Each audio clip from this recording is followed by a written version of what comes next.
Think back to 2005 for a second. We were at the dawn of the 7th generation of consoles with the launch of the Xbox 360.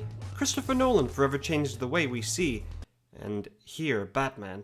And today's topic, Ultimate Spider-Man, was released for pretty much every console on the market, except the PSP. No one liked the PSP. Penned by Brian Michael Bendis, Ultimate Spider-Man is one of the many interpretations of the Spider-Man mythos. This universe takes place in the 21st century and focuses on a younger Peter Parker, coming to terms with the responsibilities of being a superhero. The game's story focuses on the relationship between Peter Parker and Eddie Brock, both of whom get involved with the mysterious black suit, a liquid that was created by their parents as a means to cure cancer. And as you might expect, this leads to the origin of Venom.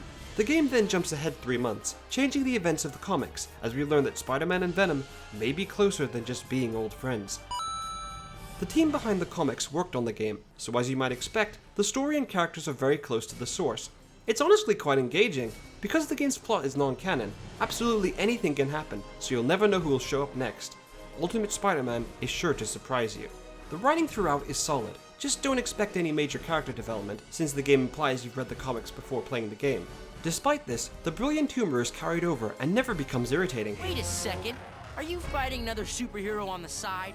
I thought you and me had something special. The only issues present are that there's a lack of focus on Peter's personal life, in no small part thanks to characters like Aunt May and J. Jonah Jameson being completely absent from the main story. Also, some boss characters just feel forced and out of place, like they were put in for the sake of being there. Aside from these problems, the story is an enjoyable romp that absolutely any fan of the web-slinger will enjoy. Interestingly, the game marks the debut of 2 villains in the Ultimate Universe, Silver Sable and the Beetle. So that's something. But a good story is only a third of a great game. Ultimate Spider-Man drops you into an open-world New York City, the perfect playground to do whatever a spider can.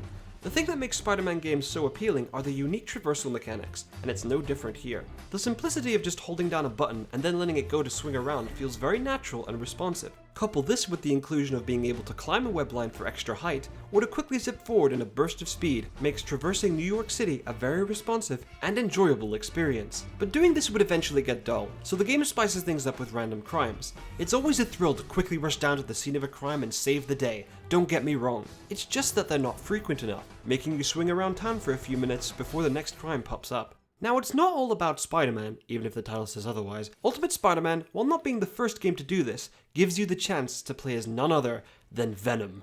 Venom controls completely differently when compared to Spider-Man. Venom's travel focuses on tremendous leaps across city blocks and even across rooftops. It's quick to adjust to this change, and it's oh so satisfying to land with a thunderous smash to the ground.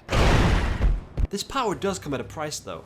The black suit slowly consumes the user while wearing it. To compensate, you'll have to occasionally stop and absorb a lowly human being to regain your health. It's a neat gimmick and is true to the character, but it just ruins the pacing of fights when you have to momentarily run away to eat someone in order to survive.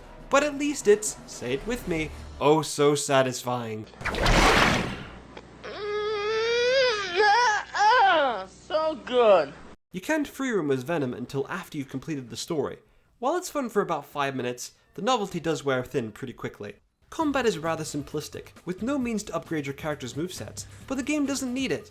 The simplicity of the combat alone is functional enough to be enjoyable. Spidey's combat focuses on combining punches and kicks, while occasionally bouncing across walls and using his webs, whereas Venom uses his tendrils to cause as much destruction as possible. It's fun, albeit very mindless. The story progresses in a mission-based format, which either gives you control of Spidey or Venom, depending on the mission. These story missions are, without question, the greatest moments in the game. They are all incredibly cinematic and have a grand sense of scale, like going toe-to-toe against a superpowered Electro in the middle of Times Square.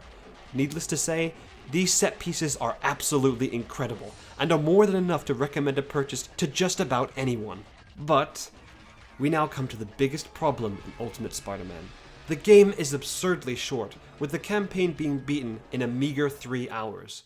No, your ears aren't failing you. I said 3 hours! Other than unlocking bonus costumes and comic covers, you've got nothing to do but clear race and combat challenges, both of which provide no worthwhile rewards for all the effort you have to put into them. It's a shame, since the game is just so darn good looking. Ultimate Spider-Man touts the use of what is called comic inking animation technology, just a fancy way to say it's cel-shaded. While Ultimate Spider-Man uses the style well, especially on the character models, it goes a step further by using its comic book origins in the cutscenes and even gameplay.